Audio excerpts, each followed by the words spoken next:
GST సంస్కరణల మీదుగా ఆంధ్రప్రదేశ్ శాసనసభలో జరుగుతున్న ఈ చర్చలో భాగంగా ఈ దేశంలోని ప్రతి పౌరునికి ప్రత్యక్షంగాను పరోక్షంగాను లబ్ధి కలిగించే ఒక చారిత్రాత్మకమైన దిశానిర్దేశకమైన అంశంపై నేను ప్రకటన చేస్తాను. గౌరవ ముఖ్యమంత్రి శ్రీ నారా చంద్రబాబు నాయుడు గారి సూచనల మేరకు ఈ సమిష్టి నిర్ణయానికి మన రాష్ట్రం ఒక నిర్మాణాత్మక సహకారం అందించింది.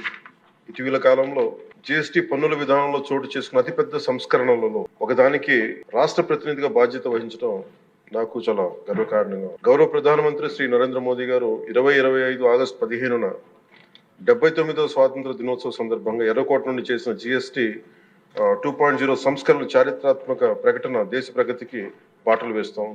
ఈ సంస్కరణలను ముందుండి నడిపిన గౌరవ కేంద్ర ఆర్థిక మంత్రి శ్రీమతి నిర్మలా సీతారామన్ గారి కృషి ప్రత్యేకంగా అభినందనీయం.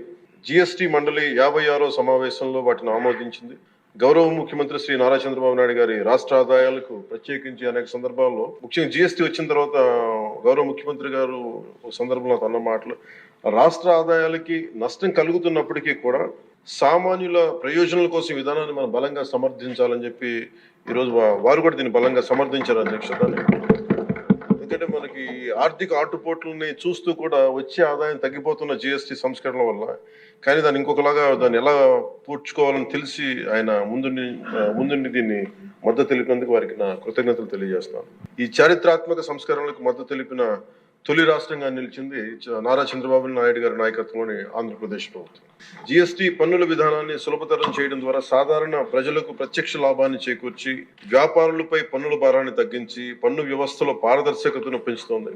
ఈ చారిత్రాత్మక సంస్కరణల పన్నుల విధానాన్ని సులభతరం చేసి వ్యాపార పరిశ్రమల అభివృద్ధికి సహకరిస్తుంది.